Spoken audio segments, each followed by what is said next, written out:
एक मिनट अब चला है जी सर रुक जाइए।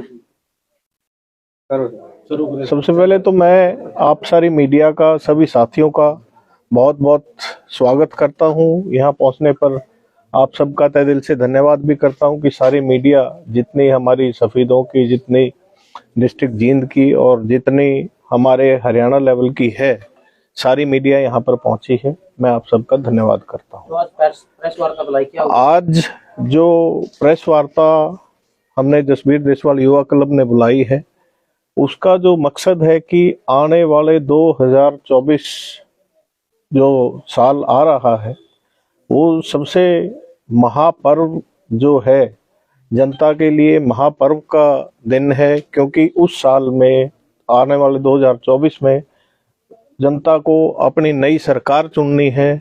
साल जो है वो चुनाव का साल है, चाहे वो लोकसभा के लिए है, प्रधानमंत्री जी के चुनाव के लिए है, सांसद के चुनाव के लिए है, या विधायक के चुनाव के लिए है हरियाणा में। तो हमने जो आज की प्रेस वार्ता बुलाई है, वो सभी साथियों को, सभी हमारे युवाओं को, सभी हमारे हल्का वासियों से मिलन समारोह के लिए, जो हम 1 तारीख को करने जा रहे हैं, उसके लिए बुलाई है।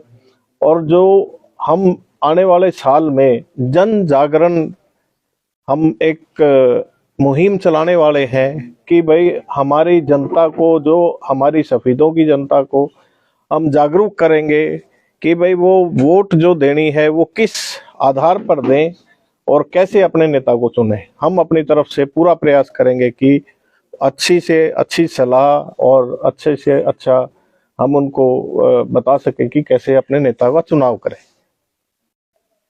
इन मुद्दों के तहत इस बार चुनाव में उतरने का मन बना?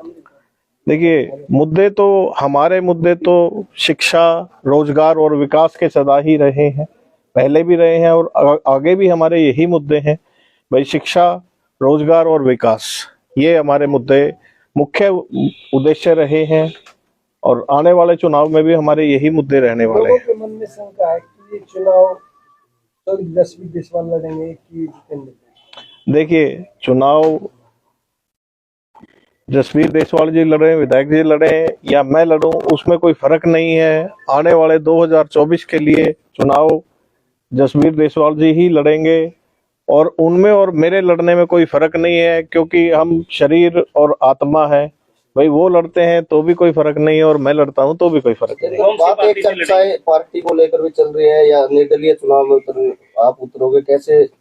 इस तरीके से जो मार्केट में या यूं कहिए लोगों के बीच एक भ्रांति है, उसको कैसे क्लियर करोगे? देखिए, हमने जो चुनाव की बात कर रहे हैं, चुनाव हम जरूर लड़ेंगे।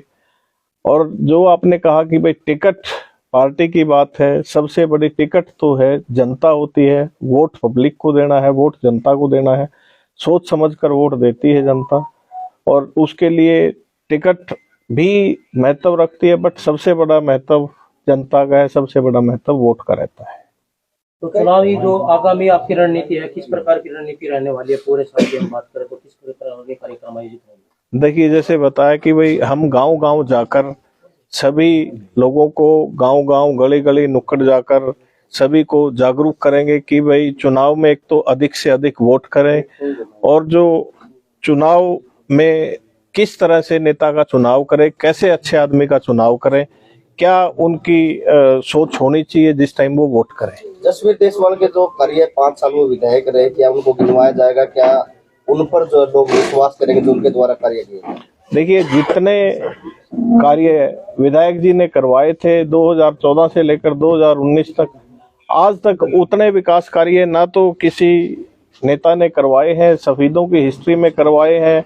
कुछ डिपार्टमेंट तो ऐसे हैं कि भाई जिसमें मतलब पिछले 50 साल में और उन 5 साल का रिकॉर्ड बराबर रहा है। प्रतियोगिता कोई भी हो, कंपटीशन होता है, और आप अपने साथ किसके साथ कंपटीशन देखते हैं राजनीति में अगर बात करें?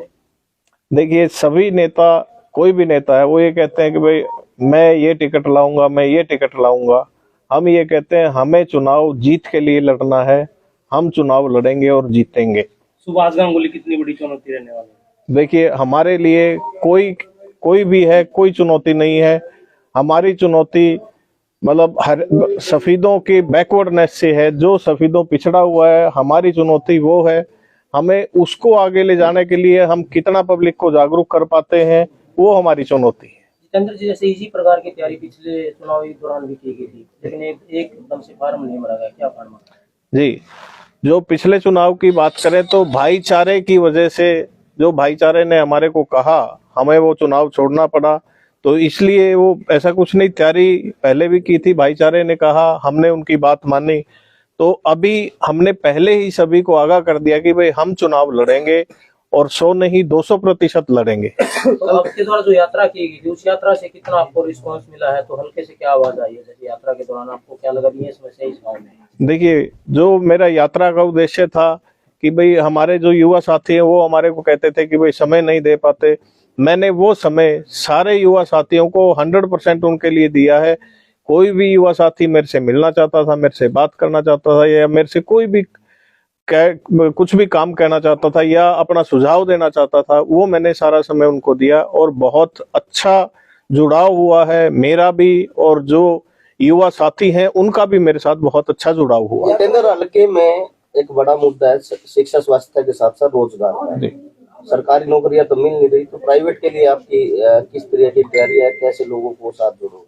देखिए, पहले जो रोजगार की बात करें, सफेदों हल्के में नहीं, मैं तो ये कहता हूं कि भाई लगभग हरियाणा में कोई नेता ऐसा होगा कि भाई जिसने हमारे जितना रोजगार, स्वयं हमारे जितना रोजगार आज तक किसी को दिया है।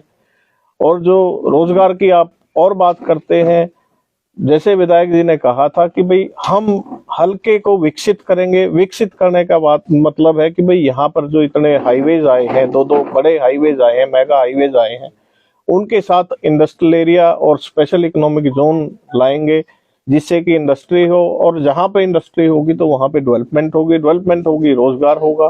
तो ये सारी चीजें एक दूसरे के साथ चलती है। जितेंद्र जी, आपने 75 गाँव पैदल नाप दिए, और किस तरह के गांव की समस्या आपके सामने आई थी, किस तरह का फेस किया है? देखिए, जो अपना मैंने पद यात्रा की थी, वहां पर जो लोगों की समस्या आई कि भाई सड़कों का जो विधायक जी ने 14 से 19 में काम करवाया था, उन सड़कों को वो वहीं पे खड़ी हुई हैं जितनी बनवाई थी, उसके बाद एक्सटेंशन नहीं हुई, जितनी रिपेयर करवाई थी उसके बाद रिपेयर नहीं हुई। बेसिक दिक्कत ये है। बाकी तो रोजगार का जो मुद्दा है वो तो हमारे हल्के का सबसे बड़ा मुद्दा है ही, और हम उसके लिए पूरे हल्के के साथ जुड़ के चल रहे हैं और कोशिश कर रहे हैं कि भाई ज्यादा से ज्यादा रोजगार डेवलपमेंट हो। और जैसे ईवीएम वोट डालने के लिए मशीन गांव में आ सकती है, तो ऐसे शिक्षा भी गांव में आ सकती है, ऐसे ही स्वास्थ्य भी गांव में आ सकता है, और ऐसे ही रोजगार भी गांव में आ सकता है। 2014 का चुनाव मैंने खुद कवर कर रहा था, मेरे को ध्यान भी है। इल्लूखेड़ा जब हम 24-25 गांव में यानी ब्लॉक में जाते हैं, वहां जाके जसवीर की जो जीत हुई थी,